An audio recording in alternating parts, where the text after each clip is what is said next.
हम आपका वेलकम करते हैं टूथ प्रैक्टो की टीम से। और सबसे पहले आपको बहुत-बहुत थैंक्स कि आपने इतने बिजी शेड्यूल में से टाइम निकाला। और ये वेबिनार का बेसिक जो मकसद है कि काफ़ी सारे लोग जेआर की तैयारी करते हैं, ठीक है? कि दिल्ली में आपको पता है कि बहुत सारे गवर्नमेंट हॉस्पिटल हैं हम्म। जिसमें जेआर की सीट्स निकलती हैं।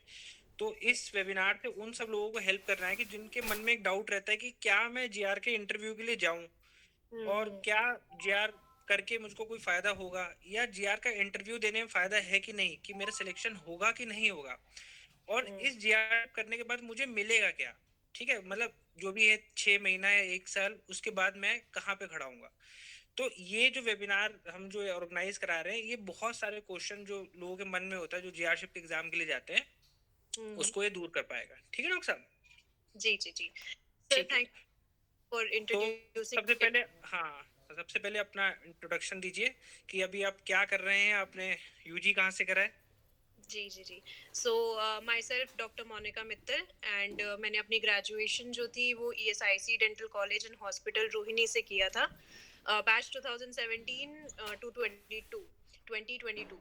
सो बेसिकली जेआरशिप के लिए आप इसलिए अप्लाई करते हैं क्योंकि आपने जस्ट ग्रेजुएट किया होता है।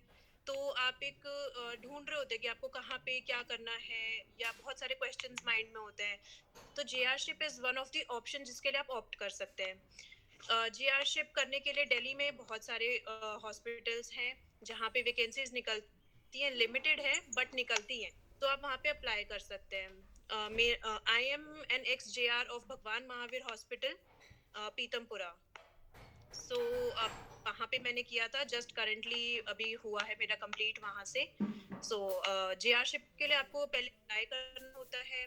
उसके बाद सर्टेन जगह पे आपका इट इज देयर रिटन होता है एग्जाम, कहीं पे इंटरव्यू होता है। सो वो प्रोसीजर होता है पूरा, उसके थ्रू आप करते हैं। एंड आफ्टर जेआरशिप क्या होता है कि आपके पास एक एक्सपीरियंस आप होल्ड करते हैं, क्लिनिकल एक्सपीरियंस होता है आपको, टू हैंडल द पेशेंट्स, आपको वो चीजें समझ में आती हैं। ठीक है डॉक्टर साहब।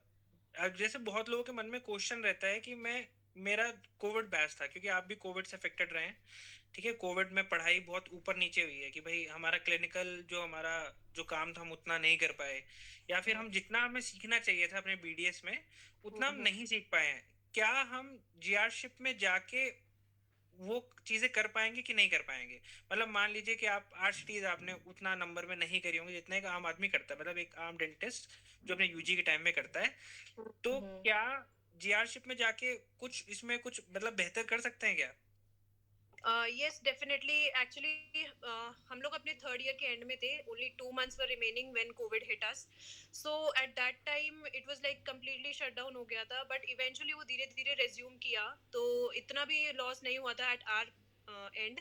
तो थोड़ा तो कम हुआ था क्लिनिकल एक्सपोजर और एक्सपीरियंस, बट ठीक है, आफ्टर जीआरशिप आप उसको कंपनसेट कर सकते हो। लाइक अगर आपको लगता है कि आपका एक्सपोजर कम हुआ है यूजी में, तो आपको जेआरशिप में इतना एक्सपोजर मिलता है, इतना मिलता है करने के लिए काम, कि आपको यू मतलब पूरा आपकी जो ड्यूटी होती है ना, 9 to 4 होती है या 8 to 4 जो भी है, आप पूरे टाइम काम कर रहे होते हो, तो आपको बहुत अच्छे से आपका पूरा होल्ड हो जाता है आपकी क्लिनिकल स्किल्स पे।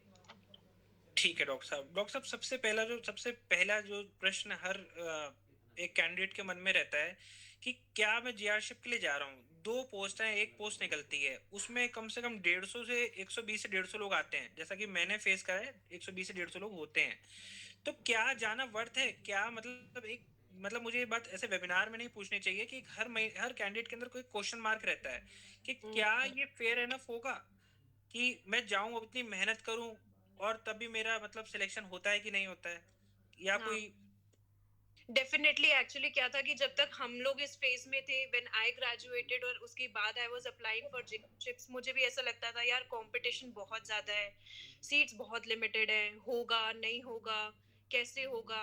तो बहुत क्वेश्चंस होते थे माइंड में, बट आई वुड से कि definitely you should try for JRship. ठीक है, आपको एक तो इंटरव्यूज का और आपके सब जो एग्जामिनेशंस होते हैं उनका एक्सपीरियंस मिलता है कि हाउ इट इज कंडक्टेड। आपको ये पता लगता है कि आपके कितने को जे मतलब को कैंडिडेट्स हैं जो उसके लिए अप्लाई कर रहे हैं, उनके बारे में आपको पता लगता है। डेफिनेटली नंबर ह्यूज होता है, रेशियो बहुत ज्यादा मिस बैलेंस्ड कह लो, डिसबैलेंस्ड है वहाँ पे, कि सीट्स कम है और कैंडिडेट्स बहुत ज्यादा हैं, बट आपको डेफिनेटली एक बार ट्राई करना चाहिए, that is what I think. ये मेरा पर्सनल पर्सपेक्टिव है कि आपको एक बार ट्राई जरूर करना चाहिए, आपको कहीं पे भी हो आपको ट्राई करना चाहिए जीआरशिप के लिए। मैं थोड़ा सा सीधी तरीके से पूछता हूँ, वैसे घुमा फिरा के तो नहीं पूछता हूँ। हर हम्म, कैंडिडेट के मन में क्वेश्चन रहता है कि यार थोड़ी बहुत सेटिंग चलती है, हम्म, क्या ये बस सही है? बिल्कुल भी मतलब नहीं, जी। क्योंकि it is absolutely fair, it is absolutely fair. मतलब जब जब तक आपको खुद का नहीं होता है या जब तक आपको पता नहीं है कि आपने मेहनत की थी, हो गया, तब तक आपको रियलाइज नहीं होता है। अगर मैं होती उस टाइम पे या कोई भी होता है, सब माइंड में क्वेश्चन आता है, बट जब आपका खुद से होता है then only you realise it कि नहीं, आपका खुद की वजह से हुआ है। So it is like it is absolutely fair. और specially speaking about Bhagwan Mahavir hospital, like I have done it there, so it is absolute fair. वहां पे तो आप नहीं सोच सकते हो, तो आपकी खुद का हार्डवर्क है, आपका खुद का डे एंड लक है, so it is all there. Doctor साहब, दूसरा एक हर कैंडिडेट के, जैसे आपने कहा कि आप पास आउट हुए, तो आपके मन में भी तो ये क्वेश्चन रहा होगा, क्यों ना मैं नीट एमडीएस की प्रिपरेशन करूं, मैं अपना एक साल खराब कर रही हूँ, ऐसा कुछ? खराब नहीं है। मीनवाइल अगर आपको डेफिनेटली एमडीएस में नहीं करना है, आपको जाना ही जाना है, तो you can go. Many batchmates of mine have also prepared and opted for PG. But ठीक है, अगर आपको यू थिंक कि आपको जीआरशिप के लिए अप्लाई करना है, आपका मन है, आप करना चाहते हैं, तो आप कीजिए। बहुत सारे कैंडिडेट्स होते हैं जिनको ऐसा लगता है कि हमें नहीं करना है पीजी, हमें क्लिनिक हम्म, सेटअप। तो क्लिनिक सेटअप के लिए आपको इट इज अ मतलब बहुत अच्छा एक्सपोजर मिलेगा आपको क्लिनिक सेटअप के लिए। आपको you'll get to know about the patient handling, you'll get to know about various procedures that is being done and how it is being done। और क्या होता है कि ना मतलब आपको कुछ कुछ चीजें होती है जो मिस आउट हो जाती है ग्रेजुएशन में, लाइक आप अपने फैकल्टी से सीखते हैं, सीनियर से सीखते हैं, लेकिन कुछ चीजें होती हैं जो आपको आप एज अ डॉक्टर ही आप करोगे तब आपको समझ में आती है, बिकॉज आप वहाँ पे एज स्टूडेंट होते हो, आपको कोई गाइडेंस मिलती रहती है, बट यहाँ पे आपको गाइडेंस तो फॉर श्योर होती है, आपके सीनियर्स होते हैं, आपके हॉस्पिटल में सब कुछ होता है, बट आप एक एज एन इंडिविजुअल तो वर्क करते हो, तो आपको वो कॉन्फिडेंस गेन के लिए आप कर सकते हो। बिल्कुल सही बात है डॉक्टर साहब। डॉक्टर साहब, एक और जो एक आम हर कैंडिडेट के मन में रहती है कि कितना हमें जॉब में जाएंगे तो कितना हमें सैलरी मिलेगी, सैलरी का क्या रहता है? वो तो सर जो पे ग्रेड है, पे बैंड है गवर्नमेंट का, तो अकॉर्डिंग वो तो वो शायद पे लेवल थोड़ा आप डिस्कस कर पाए कि एक मतलब एक ग्रॉस इनकम बता पाए कि अगर आप कहीं भी जीआरशिप ज्वाइन करते हैं तो दिल्ली गवर्नमेंट आपको कितना पे करता है? सर फेयरली मतलब आप टैक्सेस वगैरह नियर अबाउट 80 to 90,000 के अराउंड होता है, बट इट इज लाइक वो तो जो सबको है वही आता है, अवेलेबल होता है ठीक है, 80 to 90,000 के आसपास आपको वो पे करते हैं। आफ्टर ठीक है डॉक्टर डिडक्शन। साहब। हाँ, हाँ जी। एक जैसे कि एक मेरे अभी के कैंडिडेट ने पूछा कि सर मैं जीआरशिप के लिए एग्जाम के लिए जाऊं पर मैं साथ साथ नीट एमडीएस की प्रिपरेशन कर रहा हूं, तो क्या मेरे पास टाइम बचेगा कि मैं जॉब से आऊं, और क्या जॉब कितनी देर की होती है, जॉब के टाइम वर्क टाइम टाइमिंग क्या रहते हैं? वर्किंग टाइमिंग्स वही होते हैं जो आपके कॉलेज के टाइमिंग्स होते हैं, 9 to 4 होते हैं। 8 to 4 भी आप कॉलेज में देते थे, तो समवेयर इट इज लाइक होता है कभी कभी। तो ठीक। आपकी जील के ऊपर, आपकी विल के ऊपर है कि आप कितना प्रिपेयर करना चाहते हैं, या उसके बाद भी आप डेफिनेटली आप थक जाते हो, वो आप कॉलेज में भी थकते हो, आप अपनी जॉब में भी थक जाओगे आने के बाद। तो वो आपको टाइम मैनेजमेंट अपने आप, वो पहले भी वैसा ही था, अभी भी ऐसा ही है, आपको टाइम खुद से मैनेज करना पड़ेगा, खुद से ही करना पड़ेगा। तो आप कर सकते हो, डेफिनेटली प्रिपेयर कर सकते हो। बहुत सारे हैं हमारी जो एक्स जे थे, उनका भी बहुत सबका अभी यूपीपीएससी में भी 2 सिलेक्शन है, एक एसआर का सिलेक्शन है, एक जेआर का सिलेक्शन है। तो वो आपको टाइम मैनेजमेंट आपका खुद का है, वो यानी करना बेसिक बेसिक बात ये हो गई कि आप अपने टाइम मैनेजमेंट करेंगे तो ऐसा नहीं है कि आप बाकी एग्जाम्स पे भी फोकस कर सकते हैं। डेफिनेटली कर सकते हैं। डॉक्टर साहब, कोई इमरजेंसी ड्यूटी होती है क्या?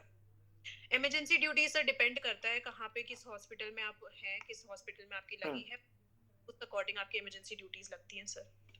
जैसे कि इमरजेंसी ड्यूटी में क्या रहता है, कि जैसे टाइमिंग क्या रहती है, कुछ आइडिया दे पाए? सर वो ऑन कॉल होती है, अगर इमरजेंसी ड्यूटीज जिस हॉस्पिटल में है, उस हम्म। किसी किसी हॉस्पिटल में ऑन कॉल होती है, तो किसी भी टाइम आती है, तो आपको अटेंड करना होता है, देखना होता है हम्म। वो तो। यस सर, आप वहाँ ठीक पे है जो डॉक्टर साहब। आप तो रेजिडेंट आपको वहाँ पे अटेंड करना होता है फिर। जी जी, एज ए डिपार्टमेंट में आपके साथ भगवान महावीर में कितने लोग थे, मतलब आप अकेले पूरे डिपार्टमेंट होल्ड करते हैं या आपके साथ और लोग भी होते हैं, कौन कौन हेल्प के लिए? बहुत सब मतलब लोग हैं वहाँ पर, हमारे एचओडी सर हैं, और बहुत एसआरस भी अवेलेबल है हमारे पास, co JR, I was having one co JR also. बाकी तो डिपार्टमेंट चलता ही है, जैसे बाकी सब लोग होते हैं, स्टाफ नर्स वगैरह सब लोग होते होते हैं, ऐसे है जो मेजरली जो वर्किंग डॉक्टर्स इन हैंड है वो सर है, 2 एसआरस हैं, 2 जेआरस हैं, this is the major composition. तो यानी पूरा एक डेंटल डिपार्टमेंट अच्छा खासा सेटअप होता है। डॉक्टर साहब करने को आपको क्या क्या मिलता है, आपको मतलब क्या क्या आपको एक्सपीरियंस करने को मिलता है, क्या क्या पेशेंट्स आते हैं? सर करने के लिए तो जो प्रोसीजर्स होते हैं हमारे डेंटल प्रोसीजर्स वो सब है। सबसे फर्स्ट एंड फॉरमोस्ट तो ओपीडी होती है। तो ओपीडीज में आपको एक अच्छा खासा मतलब there is a large amount of OPD number of patient जो आपके पास आते हैं, then you have to do it in मतलब आपको बहुत अच्छा कमांड हो जाता है आपकी ओपीडी के ऊपर कि what is the end all. उसके बाद फिर जो प्रोसीजर्स अवेलेबल है वो क्या कहते हैं रेस्टोरेशंस हैं, एक्सट्रैक्शंस हैं, आरसीटीज है। आरसीटीज लाइक हम when we are in graduation तो उतनी आरसीटीज नहीं भी एक्सपोजर हो पाता specially for the posterior teeth. तो अभी यहाँ पे you will get to do a lot of RCTs also. Then all the experience that you need like patient handling मैंने like I said before also तो वो सब होता है यहाँ पे, आपको सब कुछ मिलेगा करने के लिए। मतलब काफी कैंडिडेट से मन में क्वेश्चन रहता है कि गवर्नमेंट हॉस्पिटल्स में सामान का शायद कुछ लैक रहता है जिस वजह से मैं काम नहीं कर पाऊंगा, ऐसा कुछ? Sir, I don't know about the other hospitals, but यहाँ पे I have done a lot of work and I know there is done a lot of work. तो यहाँ पे इशू अगर थोड़ा बहुत होता है तो वो हर हॉस्पिटल में होता है, रिजॉल्व हो जाता है, कोई इशू नहीं है एज सच। बाकी आपके अपने ऊपर भी होता है कि आप कितना सीखना चाहते हैं, आप कितना करना चाहते हैं। कॉलेज में भी हर कोई इन्वेस्ट करता था, यहाँ पे भी आपको थोड़े बहुत से तो को प्रॉब्लम होनी चाहिए। बिल्कुल डॉक्टर, बिल्कुल। अवेलेबल होता है ऐसा कुछ नहीं है, बट हाँ बाकी का आई कैन नॉट से। यहाँ पे सब कुछ है करने के लिए, आपके पास आपके ऊपर होना चाहिए आपको क्या करना है, क्या सीखना है। बिल्कुल सही बात है। डॉक्टर साहब जैसे अभी मुझे पता चला अभी आप ईएसआई हॉस्पिटल बसई दारापुर में सर्व कर रहे हैं, यस सर। तो अब अगर मैं 1 साल का एक्सपीरियंस समझूं कि आपका भगवान महावीर या किसी भी गवर्नमेंट हॉस्पिटल में कोई कैंडिडेट अगर ज्वाइन करता है जीआरशिप, तो कुछ हाथ में लेके आता है, मतलब कि उसको लगता है कि मैंने ये टाइम अपना 1 साल इन्वेस्ट करा है कि इसके बाद मेरे पास कुछ जो एक्सपीरियंस है वो वर्थ है।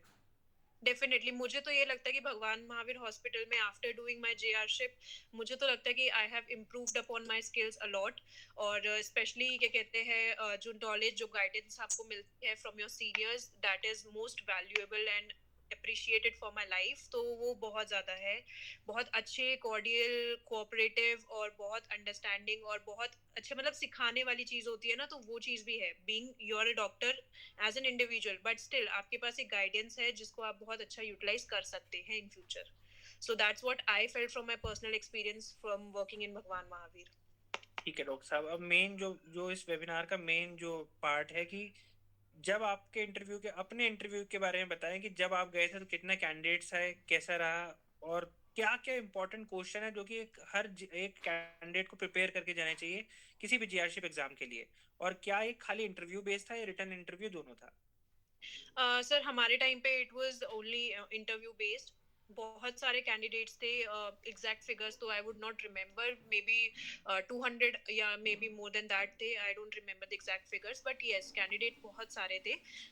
2 days का इंटरव्यू था, 2 slots में चल रहा था, लाइक 2 पैनल्स बैठे हुए थे हमारे इंटरव्यू में। तो वो दोनों ही पैनल्स में अलग अलग सीनियर्स थे, फैकल्टीज थे, डॉक्टर्स थे फॉर द इंटरव्यू। तो वो डिपेंड कर रहा था कि आप मतलब कौन से फैकल्टी है क्या है। तो दूसरे पैनल का तो I don't know, I can speak about my interview only panel. So बहुत अच्छे थे, मतलब welcoming I would say things जो ज्यादा रिक्वायर्ड होती है उस टाइम पे आपको। एक तो आपका सेल्फ कॉन्फिडेंस होना चाहिए आपके अंदर कि यस आई नो थिंग्स, ठीक है। सेकेंडली आपका you should know your basics, basics पता होने चाहिए और एक सेल्फ कॉन्फिडेंस होना चाहिए। ये 2 चीजें हैं जो आपको हेल्प करती हैं, मतलब जो मुझे हेल्प भी किया, यही दोनों चीजों ने हेल्प किया to crack into this interview. कि आपको बेसिक्स पता होने चाहिए नो मैटर व्हाट, कि कोई आपसे कुछ भी एडवांस्ड इन डेंटिस्ट्री पूछ रहा है, दैट्स व्हाट आई फेल्ट कि नहीं पूछेगा आपसे। वो बेसिक्स पूछते हैं, आपके basics on tips and clear होने चाहिए एंड आपकी क्या कहते हैं सेल्फ कॉन्फिडेंस होना चाहिए कि हाँ आपको पता है चीजें। ऐसा नहीं है कि आप ब्लैबर कर रहे हो या कुछ भी ऐसे बोल रहे हो, नहीं। यू शुड नो कि आप जो बोल रहे हो ठीक बोल रहे हो और आपको आता है वो चीज। बहुत बेसिक्स चीजें हैं जो आपको पता होनी चाहिए। डॉक्टर साहब अभी आपने कौन से ईयर में ये भगवान महावीर का जो जीआरशिप पे क्रैक करी थी, कौन से ईयर में? सर लास्ट ईयर ही अभी 2023 में जो निकला था उसी में। जी। अच्छा, रिसेंटली आपने रिजाइन करा तो इसी वजह से सीट जनरेट हुई है? ठीक है डॉक्टर साहब, एक क्वेश्चन और रहता है कि मैंने मान लीजिए 2020 में मैंने बीडीएस पास आउट करी और मैं अभी तक एमडीएस की प्रिपरेशन कर रहा हूँ या प्राइवेट क्लिनिक में कहीं काम कर रहा हूँ, तो इसके एलिजिबिलिटी क्राइटेरिया क्या रहता है कुछ, क्या आपके पास आउट होने के कितने टाइम बाद तक आप जीआरशिप के लिए अप्लाई कर सकते हैं? तो सर मेंशन्ड होता है वैसे तो, but it is like with in 2 years of your completion of internship आप अप्लाई कर सकते हैं। तो जो अभी इस साल पास आउट हुए हैं वो इस ईयर अप्लाई करते हैं, नेक्स्ट ईयर अप्लाई कर सकते हैं, उसके बाद एलिजिबिलिटी नहीं रहेगी जहां तक है। मेजरली हॉस्पिटल्स में यही होता है कि आप with in 2 years of your completion of internship आप अप्लाई कर सकते हैं। कोई इसके लिए प्री रजिस्ट्रेशन करना पड़ता है या ऑन द स्पॉट जाके, और आपके पास क्या क्या डॉक्यूमेंट होने चाहिए at the time of like when you go there, क्या क्या डॉक्यूमेंट्स आपके पास होने चाहिए? लिस्ट ऑफ डॉक्यूमेंट्स तो पब्लिश होती है, बट क्या कहते हैं ऑन स्पॉट रजिस्ट्रेशन नहीं है इस हॉस्पिटल में, तो हमारे भी नहीं था एंड आई सपोज इस ईयर भी नहीं है। शायद एप्लीकेशंस इनवाइट की गई थी तो उसने दे दिया होगा एप्लीकेशंस तो। हाँ, एप्लीकेशंस की वेरिफिकेशन होती है सबसे फर्स्ट एंड फॉरमोस्ट। वेरिफिकेशन के लिए you should get all your documents. आपका क्या कहते हैं जो प्रोविजनल आपको डिग्री मिलती है फ्रॉम द कॉलेज, वो आपका इंटर्नशिप कंप्लीशन सर्टिफिकेट, आपका एवरी रजिस्ट्रेशन डीसीसी का रजिस्ट्रेशन जो होता है वो is important. Your 12th marksheet, मतलब ऑल दी डॉक्यूमेंट्स जो आपके पास मेजरली जो आपने अपनी वेरिफिकेशन में या जो उन्होंने इनवाइट किया था उसमें जो जो भी आपने लगाए होंगे वो सब दोबारा से इन ओरिजिनल चाहिए होते हैं फॉर वेरिफिकेशन। तो आप डॉक्यूमेंट कीजिए, अपनी फोटोग्राफ्स वगैरह कैरी कीजिए, वो जरूरी है। मान लीजिए किसी के पास कोई डॉक्यूमेंट नहीं होता तो क्या कुछ टाइम दिया जाता है या डॉक्यूमेंट उस टाइम होना ही चाहिए आपके पास? सर होना चाहिए मेरे हिसाब अच्छा, से, बिकॉज दोबारा से इंटरव्यू की ना तो डेट आएगी ना टाइम आएगा, तो आपका होना चाहिए क्या डॉक्यूमेंट। बाकी दूसरे स्टेट के लोग इन इन जॉब्स के लिए अप्लाई कर सकते हैं? सर वो एलिजिबिलिटी में चेक करना पड़ेगा फॉर मतलब at my time it was like कि एलिजिबल थे एंड आई थिंक इस साल के आई नो। ठीक है डॉक्टर, अगर कुछ क्वेश्चन हमें हमारे जो व्यूअर्स हैं जो हमें फॉलो करते हैं, कुछ क्वेश्चन बता पाए आप, कुछ एक दो जो आपको ध्यान में आता हो? सर क्वेश्चंस में लाइक आई सेड भी बेसिक पता होना चाहिए। तो फॉर मी ओएस एंडो जो था वो आप अच्छे से थरली पढ़ लीजिए। ओएस एंडो बहुत इंपॉर्टेंट होती है both of the subjects. Plus मेरे ओएस लिए में क्या, जैसे अगर मैं कहूँ खाली एक्सट्रैक्शंस या फ्रैक्चर्स, क्या क्या चीजें?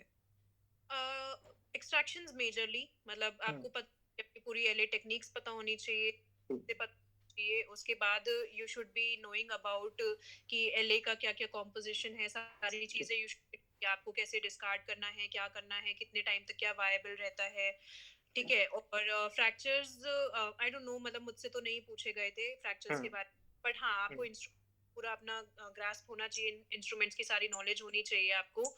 एंड और तो मुझसे पूछी गई थी, और तो मैं पूछा गया था काफी चीजें, तो आई वुड से कि डेवलपमेंट आपको पता होनी चाहिए, डेवलपमेंट ऑफ एंड सब कुछ आपको, मतलब इरप्शन डेवलपमेंट ये सारी चीजें पता होनी चाहिए। बेसिक्स बेसिक जरूर से पता होना चाहिए, that is what is important.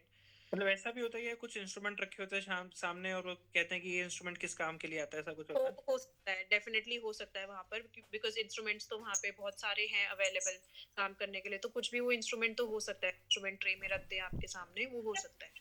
ठीक है, एंडो में कोई important question? Endo sir endo I don't remember actually endo में, because my panel was like मतलब मोर ऑफ मेडिकल वाला था। अच्छा, हाँ जी, एंडो का आई डोंट रिमेम्बर, उन्होंने मुझसे पूछा था, बट सबको पता है एंडो में तो सर जो जो इम्पोर्टेंट टॉपिक्स है मेडिकल सारे। Emergencies? Medical emergencies, yes, medical emergencies पता होनी चाहिए, और आपको ये भी पता होना चाहिए कि पेशेंट को कैसे किस कंडीशन का पेशेंट आया तो आपको उसको कैसे हैंडल करना है, जो स्पेशल केसेस कहते हैं ना वो। और एंडो में जैसे आसिड के बारे में आपको यू शुड बी नोइंग, और कॉम्पोजिशंस ऑफ डेंटल मटेरियल्स आपको पता होनी चाहिए कि किस मटेरियल का क्या मतलब सेटिंग टाइम है, क्या उसके आइडियल प्रॉपर्टीज है, कुछ उसके बेनिफिट्स हैं, कुछ उसके डिसएडवांटेजेस हैं, तो ये सब थोड़ा बहुत आपको पता होना चाहिए, बेसिक्स आपको सारे पता होने चाहिए। डॉक्टर साहब, एक क्वेश्चन और आता है कि जैसे दो तरीके के स्टूडेंट है आपको पता ही है, जो तो एक तो बहुत ही अच्छे हैं, जो जिनकी आप कहें कि गवर्नमेंट कॉलेजेस में जो परसेंट जो आपको मार्क्स दिए जाते हैं थोड़े से खींच के दिए जाते हैं। जैसे गवर्नमेंट पास आउट होते हैं वो कहते हैं कि हमारे मैक्सिमम परसेंटेज 70 to 75 के बीच में जाती है। Yes yes. पर दूसरी तरफ कोई अगर प्राइवेट कॉलेजेस से कोई स्टूडेंट आता है तो उनकी जो परसेंटेज होती है वो 90 से 90% तक भी पाई जाती है। तो क्या ये परसेंटेज मैटर करती है इंटरव्यू में? तो personally from my experience I don't think कि इससे मैटर कुछ किया था, हम्म। बिकॉज अल्टीमेटली आपकी नॉलेज, आपका एक्सपीरियंस, आपका सेल्फ कॉन्फिडेंस, आपका जो भी आपने वहाँ पे बोला है, जैसा आपका हो गया है, प्योरिटी बेसिस पे होता है। Percentage I don't think that that mattered और will matter. Any supplementary in your exams? None, never. Very good doctor साहब। अच्छा डॉक्टर साहब, तो यही सब चीज, और कोई आप चीज, कोई स्पेशल चीज बताना चाहेंगे? आंसर देने का तरीका कैसे होना चाहिए? कोई भी अगर चीज आपको नहीं आती है तो आप हम्म। कुछ वाइल्ड गेस कर सकते हैं, या आप उसको स्किप करना बेहतर रहता है? सर, फ्रॉम माय एक्सपीरियंस, जो हमने आज तक अपने कॉलेज में भी वाइवा दिया है और जो मुझे ऐसा लगा कि मतलब मुझे इंटरव्यू में भी ऑप्ट करना चाहिए, तो वो आप बहुत सॉफ्टली पोलाइटली आप बोल दीजिए that I don't no, because instead of getting गेसिंग इट रॉन्ग और आप कुछ उल्टा सीधा बोल, आई थिंक कि आप उसको बहुत पोलाइटली आप उसे एक्सेप्ट कीजिए कि आपको उसके बारे में अभी उतनी नॉलेज नहीं है, एंड आप उसको रीड करके बाद में भी मतलब कभी आप you will get on to that topic. तो ऐसा नहीं है कि मतलब आप कुछ भी बोल दीजिए। तो मेरे हिसाब से यही है, तो हमेशा से मैं तो वाइवा में भी यही करती आई हूँ और इंटरव्यू में भी ऐसा ही था कि अगर बाय चांस कुछ नहीं आता है, आप बोल दीजिए सर अभी नहीं पता है इस बारे में, but I definitely read about it. तो बोल देना चाहिए। कितना एक अच्छा इंटरव्यू, जैसे आप तो सिलेक्टेड कैंडिडेट हैं, तो आपका इंटरव्यू कितनी देर के लिए चला था कुछ? सर, इंटरव्यू हमारे टाइम पे it was like 15 minutes to 20 minutes चल रहा था हर कैंडिडेट का। तो काफी इंटरव्यू तो अच्छा चल रहा था, अच्छा इंटरव्यू गया था बहुत। कितने परसेंटेज आपने आंसर दिया था? अगर उन्होंने कोई 10 को सवाल पूछे तो कितने आपने, हाँ, ऐसा था कि 10 100% था, या कुछ एक दो नहीं हाँ, भी आते थे? हाँ, I think hardly one question में भी कुछ रहा होगा तो रहा होगा, अदरवाइज तो I answered every question they asked. तो कोई एक ही क्वेश्चन आई थिंक रहा होगा, मुझे याद भी नहीं है, बट हाँ, I answered most of them, I think every question जो उन्होंने पूछा था। ठीक है डॉक्टर साहब, thank you very much for your time. ठीक है, ये बहुत लोगों को ऐसे हेल्प करेगा कि जिन लोगों के मन में हमेशा क्वेश्चन रहता है कि मैं जेआरशिप के लिए जाऊं या ना जाऊं। ठीक है, तो आपने ये बिल्कुल दरकिनार कर दिया है कि कोई इसमें झोलझाल होता है।